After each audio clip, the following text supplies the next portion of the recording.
Here's thank you the so latest much. from the Trump courtroom, which, as I mentioned, is underway. So Keith Davidson is on the stand now.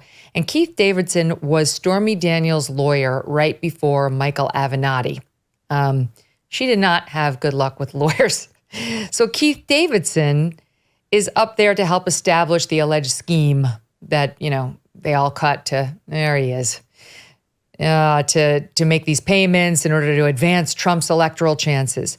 And they're zeroing in right now on a text Keith Davidson sent to Dylan Howard, who is David Pecker's number 2 at the National Enquirer, where Keith Davidson, again, he represented not only Stormy, but also Karen McDougal, the Playboy playmate with whom Trump allegedly had an affair. Quote, "Don't forget about Cohen," meaning Michael Cohen. He's saying this to the National Enquirer guy. "Time is of the essence. The girl is being cornered by the estrogen mafia." Keith Davidson addresses this term in court, calling it a very unfortunate, regrettable text, adding he thinks it was a term that Karen McDougal's associates used during the first meeting. He continued that several women were leaning on McDougal to sign a deal with ABC. He's trying to rush their payment, like pay her off for the love of God, because the National Enquirer did pay Karen McDougal to be quiet. Then the New York Times continues, just stepping back here for a moment. The gossip industrial complex, which, by the way, I don't think they can use that term. That is a term about the military, maybe big pharma. I don't think there's a gossip industrial complex. But anyway, okay, fine. That's an aside. That Keith Davidson is describing is remarkable and remarkably crass. He's out there leveraging his clients' sexual liaisons for money and employment opportunities in a way that resembles a mafia shakedown. Can I just start with this? I mean, Lexi, it's all well and good for the New York Times to try to preserve the integrity of Stormy and or Karen McDougal. But there's a reason they had Keith Davidson representing them and that he was calling the National Enquirer to begin with. And that is that those women were all too happy to participate in said shakedown as well. Right, exactly. They benefited from it too. And I mean, their reputations have been smeared a bit. And I'm sure that they don't want to be in the news as they are yet again, because this saga just continues to unfold. But they got the benefit of their bargain at the time. And the way things shook out for everybody involved in this has not been good. But, like I said, they got the benefit of the bargain at the time. Julian, what do you make of this whole, we just spent an hour talking about it with Andy McCarthy, this rejiggering of Alvin Bragg's theory that really what happened was they falsified records to cover up an underlying crime, and that crime was a conspiracy to violate federal election law, even though Alvin Bragg couldn't directly prosecute a violation of federal election law. And he's barred campaign finance officials and experts from testifying at trial about, on Trump's side, saying this actually didn't violate federal election law. He's just kind of letting Michael Cohen say, I pleaded guilty to it. And also David Pecker saying, I signed a conciliation agreement saying I would cooperate, so I didn't get prosecuted for it.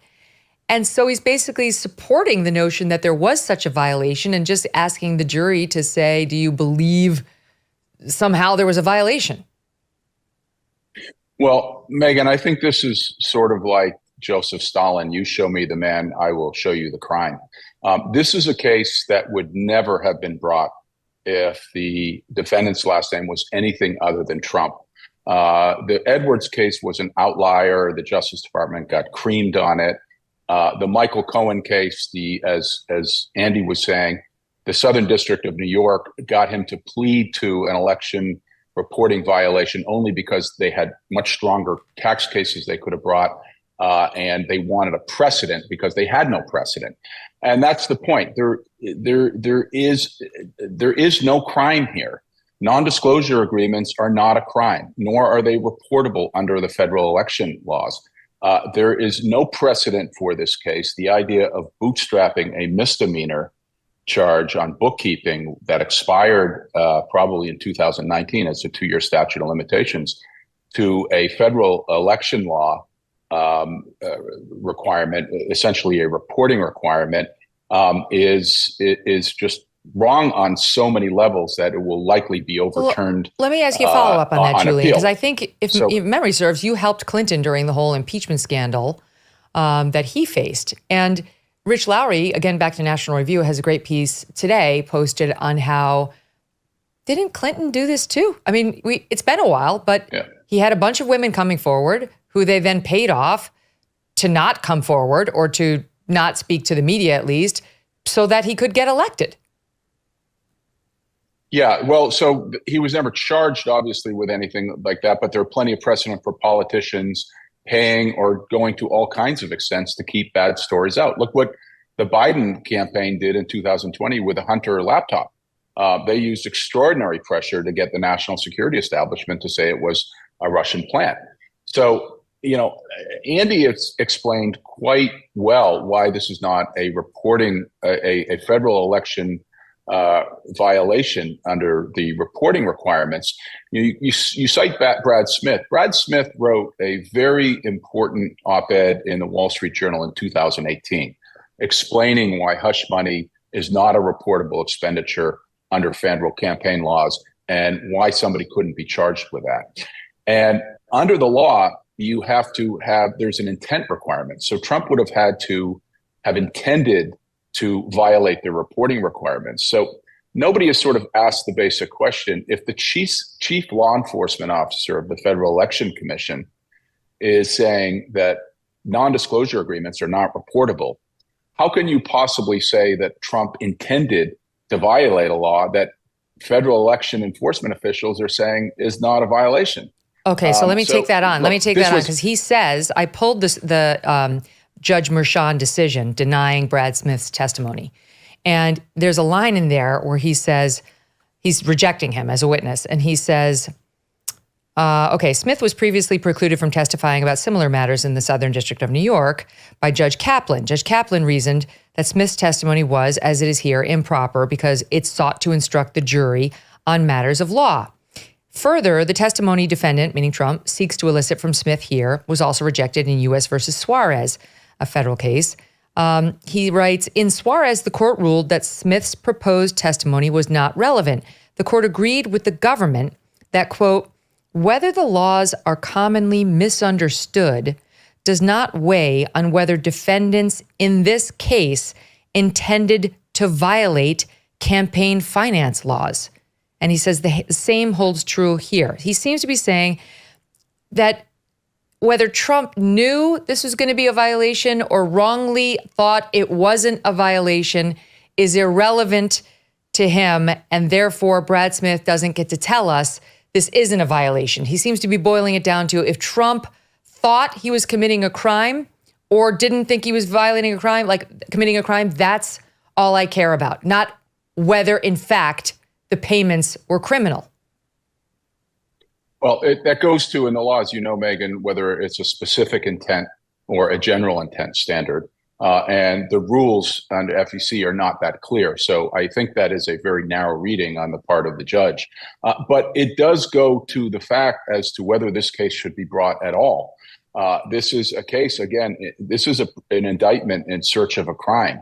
This is a prosecutor who waited 8 years to bring a case on the eve of election, on the eve of the 2024 election. This is a prosecutor who is deeply conflicted. He ran on a platform of going after Donald Trump. There is basically no precedent for a case being brought on this fact situation. Again, I say this as somebody who did not vote for Donald Trump. I did not vote for him in 2016. I did not vote for him in 2020. But what you are seeing is a pattern here of the law being applied to Donald Trump in a way it would not be applied to anyone else. And if this looks like a political persecution or political prosecution, it's because it is a political prosecution. And the left, who has for so long spoken about it, and I made this argument when Clinton was under the gun, that no one would bring these type of legal actions against somebody if the last name wasn't Clinton. And I still believe that was the case. I believe that was a political impeachment, and I believe the legal actions afterwards were also political. But the same is true here.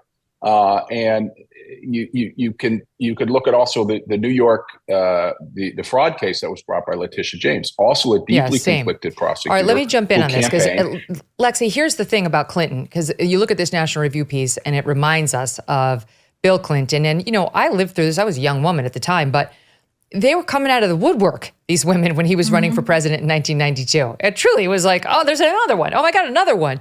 And we all knew that Clinton was not a good husband. I mean, by what we would I don't know anything about their weird marriage or what their agreement may or may not be, but not somebody I'd want to marry. But they did care to suppress these stories because the American populace cared. And I think we cared a lot more about extramarital affairs in 1992 than we do today, where we've gotten a little bit more tolerant of like, somebody's private business, whatever. So here, this is part from Rich's article. The Clinton campaign fought to silence or discredit women as necessary. He says Clinton's operatives had the foresight, there's nothing like planning ahead, to secure affidavits of denial from women rumored to have had affairs with Bill Clinton. The truth didn't matter here, of course. They just wanted the exculpatory statements, and the women were usually happy to sign them. Who wants the embarrassment of such matters being aired in public? So when the Star tabloid reported that 5 Arkansas women, including one named Jennifer Flowers, had affairs with Clinton, the campaign was ready. According to George Stephanopoulos, the campaign strategy initially was to attack the tabloid messenger and use previously signed affidavits to undermine the story. Then Flowers shifted from denying the affair to confirming it in detail. Her story had to be destroyed. Her background and appearance would provide the hook for the campaign's effort. Stephanopoulos wrote in his memoir, Jennifer's red suit and dark-rooted hair sent exactly the right message. Everyone knew what they were doing, writes Rich Lowry, which was keeping the truth from the voters in the service of what they considered a higher good. Quote, I couldn't bear the thought of that an old dalliance dredged up by a tabloid would curtail the professional experience of my life or the promise I saw in Clinton, wrote George Stephanopoulos. Can you listen to George Stephanopoulos 48 hours ago on his Sunday show? Until now, no American president had ever faced a criminal trial. The scale of the abnormality is so staggering that it can actually become numbing. It's all too easy to fall into reflexive habits, to treat this as a normal campaign where both sides embrace the rule of law. But that is not what's happening this election year. Those bedrock tenets of our democracy are being tested in a way we haven't seen since the Civil War. It's a test for the candidates, for those of us in the media, and for all of us as citizens. Do you owe back taxes? Pandemic relief is now over. Along with hiring thousands of new agents and field officers, the IRS has kicked off 2024 by sending over 5 million pay-up letters to those who have unfiled tax returns or who owe balances. Don't waive your rights and speak with them on your own. Tax Network USA, a trusted tax relief firm, has saved over $1 billion in back taxes for their clients, and they can help you secure the best deal possible. Whether you owe $10,000 or $10 million, they can help you. Whether it's business or personal taxes, or even if you have the means to pay or are on a fixed income, doesn't matter. They can help you finally resolve your tax burdens once and for all. Call 1-800-245-6000, 1-800-245-6000 for a private free consultation, or just visit tnusa.com/Megyn. Hey, thanks so much for watching. If you like what you just saw, hit the subscribe button for more clips and full episodes.